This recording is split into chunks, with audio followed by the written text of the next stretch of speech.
singing like a scripture verse. It made me want to bow my head. I remember when church began. Oh, how things have changed since then. Everything is holy now. It used to be a world half there, heaven second grade handy down. But I walk it with the reverend air. Everything is holy now. Everything is holy now. Everything is holy now.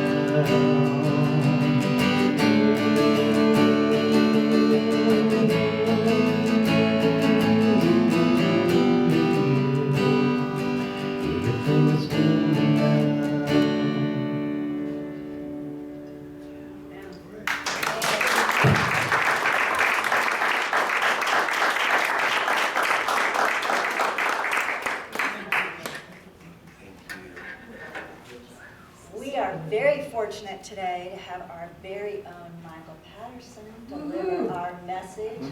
And I don't know, I'm going out on a limb and saying it is going to be in spirit and inspired.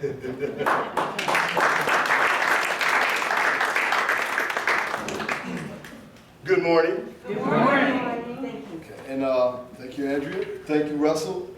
And thank all you people in advance for putting up with me today. Before I start, I want to I actually have 2 caveats today. I also want to thank Reverend Glenda for asking me to do this. And my first inclination was like, I don't want to do that, but I've learned when she asks you to serve, it's an opportunity. And so I'm going to do what I can, try to be spirit-led in this. Stephen McAfee, I'd reference Stephen in my notes, and I'm like, oh wow, he's here. So. It's better be okay. First of all, I have 2 caveats for today, and I'm going to tell you one of them right now. The other one I'll tell you at the end. And that first caveat is that there will be a test afterwards. I'm serious. There will be a test, but it might not be the one that you think. So I'll just dive in. First of all, does anybody in here have an occupation or a hobby that they're really into? Something that, okay, all right. Let me ask you a question. You're really into this, so you study this, right? Okay? You probably own the definitive textbook in your field, right? Whatever it is, right? You probably know who the masters are in the field, right? Yeah, right. So, and you can probably tell me some real tiny detail about this thing that you're involved in, right? Somebody, tell me what's one of your hobbies here that you're really into? Anybody? Music. Music, okay. Who do you consider to be the person that guides you in music? Oh, it'd have to be the Beatles. Okay. Tell me an interesting fact about the Beatles. One that the average person here might not know. That there's a conspiracy that Paul McCartney died and was replaced by someone who had plastic surgery. All right, how many people in here didn't know that? Okay, and my point is that, I kind of knew that, but because you'd have to be a real hardcore music fan and Beatles fan to know some of these little things like that. How about a job? Anybody in here do some like really interesting, maybe something technical, maybe something in depth here? Anybody? Yes? I do foster grandparenting, and I do it with Head Start at this time, and I work with children 4 and under. Okay, who's a person that you look to for guidance there? My director, her name is Heather. Okay, so anything that we have a passion about, we want to study that, we want to get details, we want to know interesting facts. So in preparing this, I had to ask myself this question. I say that my spiritual development is important to me. So I had to ask myself, okay, well, if this is true, who do you look to? What textbook is the definitive textbook for you? Do you apply these things on a daily basis? Because if you really love something, you're going to apply these lessons.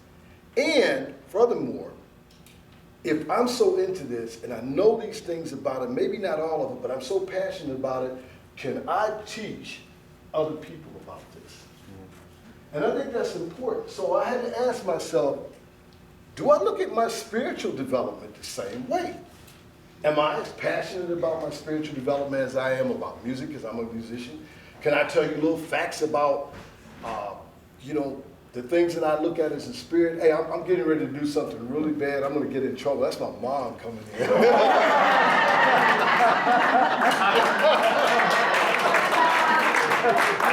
going to hear about it. I'm going to hear about pointing her out, but I had to do that.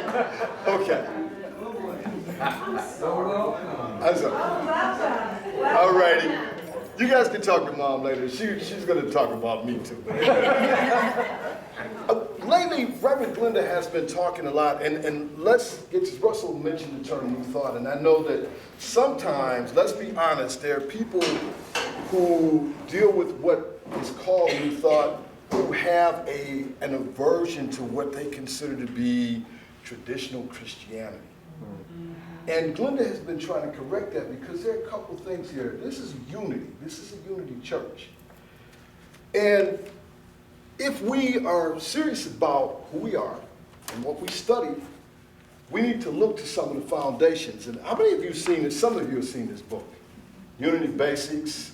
Yeah. And it's a real good condensation of what unity is about. But I want to read something to you, and some people may have forgotten this. This is from Charles Fillmore, one of the co-founders of the Unity Movement. Unity is a link in the great educational movement inaugurated by Jesus Christ. Our objective is to discern the truth in Christianity and prove it. The truth we teach is not new. Neither do we claim special revelations or discovery or new religious principles. Our purpose is to help mankind to use and prove eternal truth taught by the Master. Okay. So, you're in unity, right? Yes. Who's the Master? Jesus. Okay. Now, what do you think? We talk about textbooks again. You know, if you're into hobbies and stuff, like you're into music, you read the definitive books. So, given that, and being in unity, what is the principal textbook, you think? Bible. All right, okay. I don't want a show of hands, okay? I just want you to think about this, because I had to think about this myself. If we're here and we say this is our passion and this is what we study, ask yourself, do I have a Bible at home? Okay. When's the last time I opened it? You know? And if I am in unity and the purpose is to understand the depth behind this, I can't possibly be doing that if I don't study the primary textbook. Also, here's another principle. When I'm a musician, there's a lot of musicians in this room, and we talk about people that we like. You know, when I was growing up, my mom could tell you, I liked Jimi Hendrix. So I went out, and when my dad bought me a guitar, the first thing I tried to do was copy Hendrix. That's how I learned how to play, by copying him, emulating him. I even got to the point, I was wearing the headband and trying to look like him, doing all these things. Okay, so, because I considered him to be a master. And so when I ran into a musical problem that I couldn't solve, I would go and look to that source and say, let me listen to Hendrix and see how he does this. So doesn't it stand to reason that if we are working on our spiritual development and we're really into that we're going to go to the textbook, and we're also going to go to examples by the master to learn how to get through a situation. So I just wanted to point that out. The other thing that I wanted to bring out is we talk about the new things, so we go, the Bible, talking about Jesus, that's kind of boring, I want to do the cool stuff and talk real loving and all, and that's all good. But when we do that, are we fooling ourselves about our commitment to spiritual growth? Because once again, if it was my music, if it was my needlepoint, if it was my engineering job, I'd be in those textbooks, I'd be looking, I'd be following TED Talks and looking at the people who have ascended in those fields, trying to find out the latest and the best information to accomplish this. I'd be like taking those things back to my job and my hobby, and I'd be applying them, and I'd be telling everybody, oh, look what I learned and I did that. Do we do that with our spiritual growth? Okay? Just for kicks, you know, and I hope this kickstarts some people, I want to point out a couple things that might encourage you to look at this. Stephen is like one of the people who inspires me in that way. This book, I'm going to start here, okay. This, folks, is not a Bible. This is a Tanakh, okay? Anybody familiar with the term Tanakh? Okay. And so it's like what is considered a Jewish Bible. So it's Torah, Nevi'im, Ketuvim, okay? So we've got the Torah, which is the law, the Nevi'im, which is the prophets, Ketuvim, which is the writings. And, I mean, it's essentially a Bible. It just so happens that this is assembled this way. And one of the reasons I have this, and we're going to talk about this a little bit, again, Stephen's inspiration. As you can see, I can walk this around a little bit, or I can pass it around. One side of this is written in English. The other side of it is in Hebrew, okay? And I'm not an expert in Hebrew. This man is, but I can discern a few things here. So I'm going to tell you some things that might make you say, wow, I need to study this. Okay, the first one, and Stephen brought this out one day, and he kind of like chuckled, and I got a kick out of it. You remember that day he came in and he had these 4 Hebrew letters written? Yeah. Anybody know what that was? It's called a tetragrammaton, okay? And those are the 4 Hebrew letters that signify the divine name of God, okay? Yud, He, Vav, He, okay? Now, one thing that he didn't do yet, and maybe I'm jumping ahead, Hebrew was written right to left. So it had Yud, which was this little thing here, a thing that looked almost like an H, He, Vav, a long straight line, He, another H. Now, we talk about the I am principle in unity, correct? Yes. I am God. God is through me. I am a co-creator with God. Now, little facts. Did you know that that is hidden in the Bible? That didn't just come from our new thinking and somebody out here writing these cool books. Okay. It's encoded in here. Because if you take those letters, you would put it on the top, the hey here, put the stick, the Vav there, you've got a stick figure of a human being. So, the divine name, when looked at properly, is a code for reflecting our divinity, because that's a picture of us. Adam Kadmon, some people say, the primordial human being. So we are made in the image of the one or that which created us. That's a whole nother story there, okay? And so you look at that and go, wow, I am. Now, in case you have other doubts about this, like we talk about the divinity and where did that come from? You know, we say, yeah, we co-create with God. Anybody ever read it? Listen to this, Psalm 82:6. It says right here, you are angelic sons of the Most High in this definition, but the definition usually is, I have said, and this is the Most High saying, you are gods. And right here, you can see, if you look over here, it has the word for us, Elohim. You've heard that word, Elohim, right? And what do you associate Elohim with? God. But in this instance, the word Elohim refers to us. So we are what? God. I didn't make it up, okay? You know, it's like, a lot of people would say that that's blasphemous, or even, oh, that's that Eastern stuff. But it's right here. Okay. Now, but I'm going to tell you, if you don't study, and you don't study the unity principles, and you don't get into these things and don't delve into it, you sometimes, you know, we're worried about getting challenged and not being able to tell other people. But even worse than that, you diminish your own power. Because if you don't understand the I am principles, and you don't understand that you are Elohim, God's. And you don't understand that the Christ Spirit comes through you and that Christ demonstrated this and was trying to show us, look, this is how you do it. This is how you get it done. Then you diminish your own power, okay? Now, the other thing we talk about, I just want to show you, this is an interesting book if you look at it, right? We talk about the law, right? We talk about laws of demonstration. We talk about laws of attraction. We talk, about higher law and unity. We don't talk that much about, the old Torah law about you can't do this and you can't do that. We don't do that. And, there's stuff there, but the law is higher. But I want to point out to you, there's another mystery. Here, not a mystery if you look into it. Anybody know where the law is written? In your heart. Ah, yes. Do you know that it explains that here? I'm going to tell you how. I told you earlier that this is called a Tanakh, Torah, Nevi'im, Ketuvim. And Torah means law. And the Torah is the first 5 books of the Bible, beginning with Genesis and ending with Deuteronomy. And again, another mystery, or another, I don't want to call it a mystery. This is something to point out. Hebrew was read right to left, okay? So we look at the end. So if I go to the end of the book of Deuteronomy, the last word in it is Israel, okay?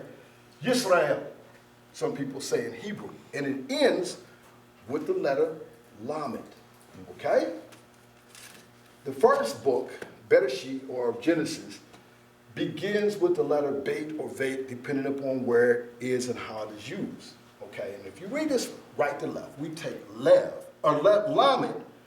from the end of the law, and we go back to the beginning of the law, and we get Beit, and we read it right to left. It spells the word Lev in Hebrew. Now, Stephen knows. But I tell you, the word Lev means heart. So, it is encoded in here that the real law is in your heart. So everything that is in the Torah actually is in your heart, between the letters Lamed and Beit. Yes. Okay. So what does that mean to us? Let's not fool ourselves. One of the principles that one of the ways that we can apply this is that we don't always have to wring our hands and go, well, let me see if it's okay if I eat meat with milk, We don't have to do that. The truth of the matter is, have you ever done anything in your life that was wrong, or as our American says, missing the mark for sin? You ever done anything that missed the mark that you didn't know was missing the mark before you did it? All right? If you did that, did you have this conversation of like, let me think on this, okay?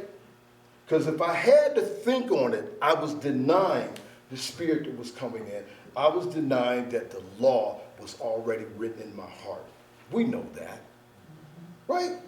We feel bad when we do things that hurt other people. We feel bad when we are selfish and things like that. And we did not have to read an exact scripture that says, don't do that. Because the law, us being made in the image of that which created us, the law is already written, Lev, between the Lamed and the Beit in the heart. Aren't these interesting, cool facts about the Bible? Okay. Yeah, and that's my point. It's like, if we look at it that way, then we say, you know what? Wow, there's some deep stuff. That was one of the other things other caveats. I'm like humbled to be in the presence of people like Stephen, Reverend Glenda, Reverend guys who happen to write the forward to that, because they inspire me to go look at stuff. And every time I look at stuff, I'm going, oh my gosh, there's so much stuff I don't know, But realizing I don't know this stuff makes me want to jump even more into it. And especially when I find out things like that. I will also point out to you where I first got this lesson. Ironically, I got it from the place where we first worship, because if you go to Bible history and you look at these things and the way the societies were organized, they didn't have synagogues and stuff and temples where people actually went. You observed the Shabbat in your home. That was your basic family unit.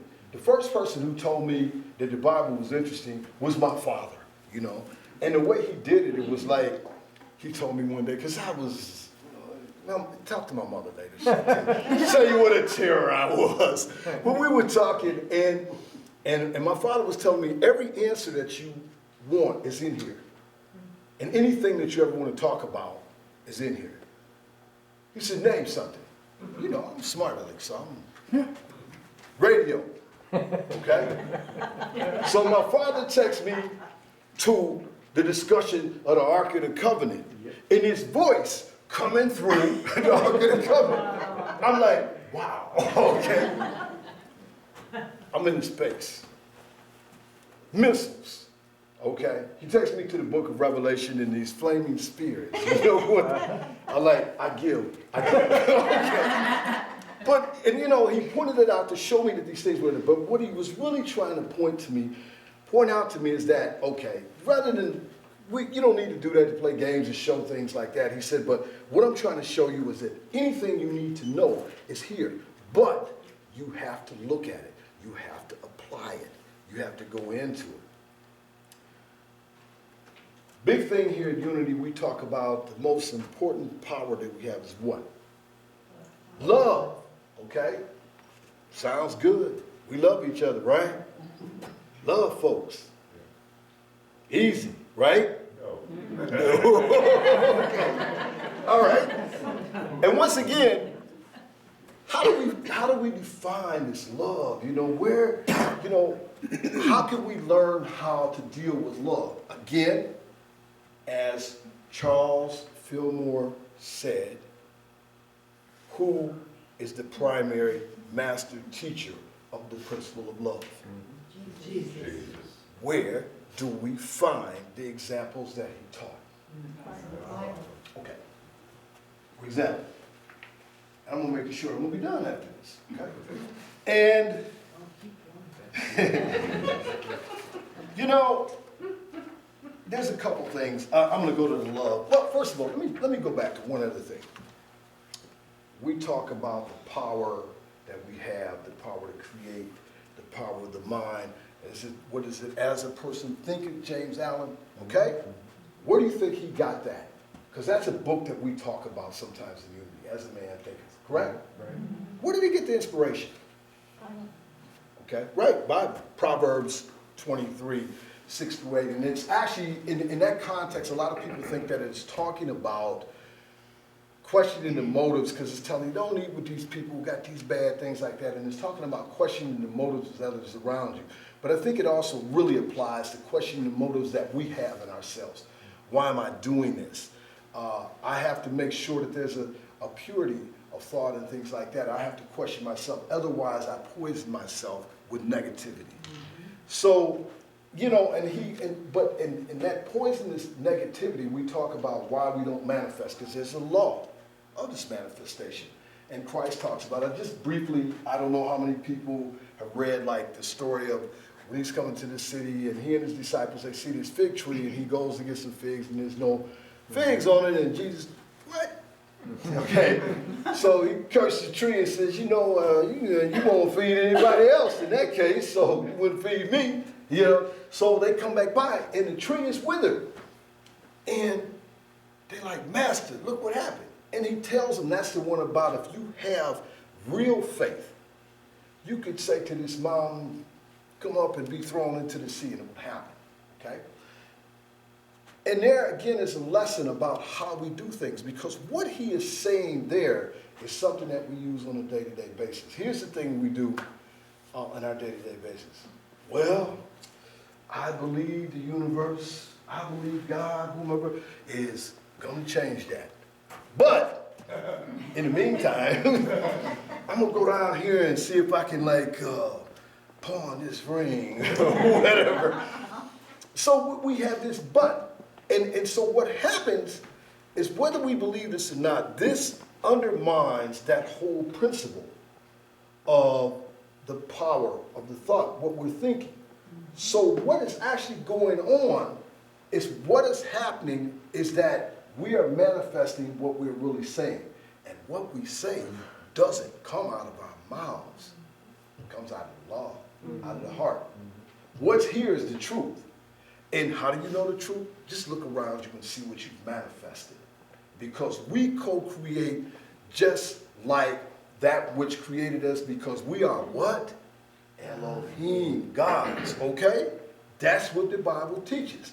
The problem is, and what do we teach in unity? You must first control your what?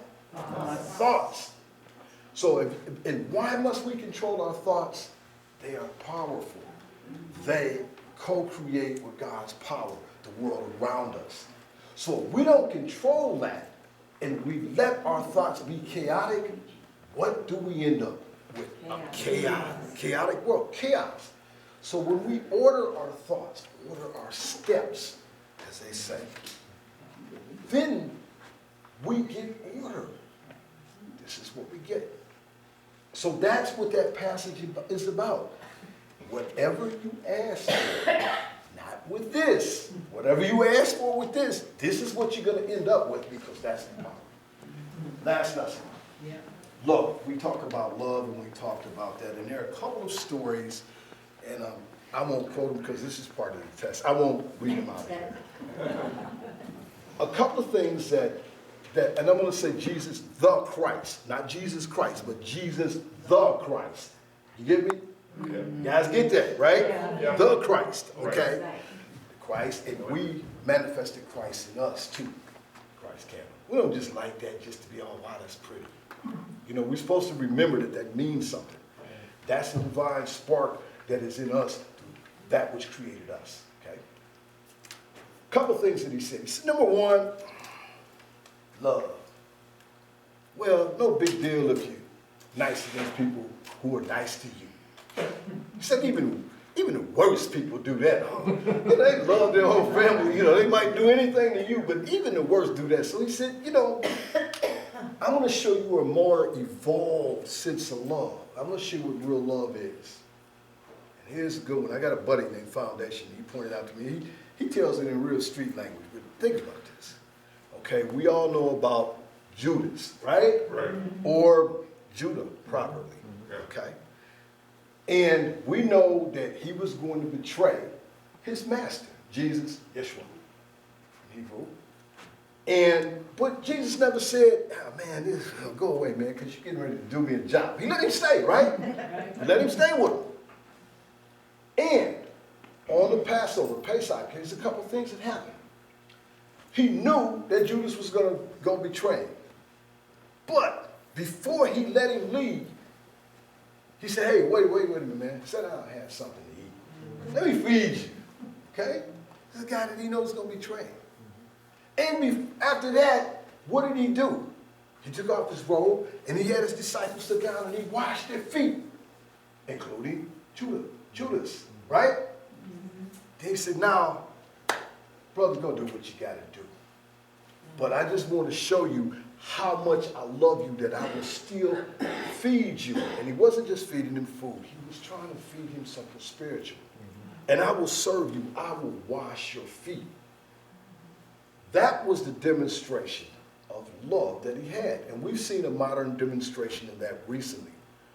The police officer who was convicted down in Texas of killing her neighbor. And people were outraged because the brother of the man she killed hugged her. And the judge hugged her. I understand, they did not say that they didn't want her to pay for what she did, but what they said is, I'm not going to throw you away as another image of Christ who is in me. Because if we believe in the oneness of us, that's who that was. To me, that was a very good demonstration of the same principle that Jesus was teaching when he washed Judas's feet and he fed him even just before his betrayal. Now, I'm done pretty much. That's like, the point is like, and that was, you know, hopefully you got something from that, but the point is that if we're going to be serious about our spiritual development, and we're going to be people who are here at Unity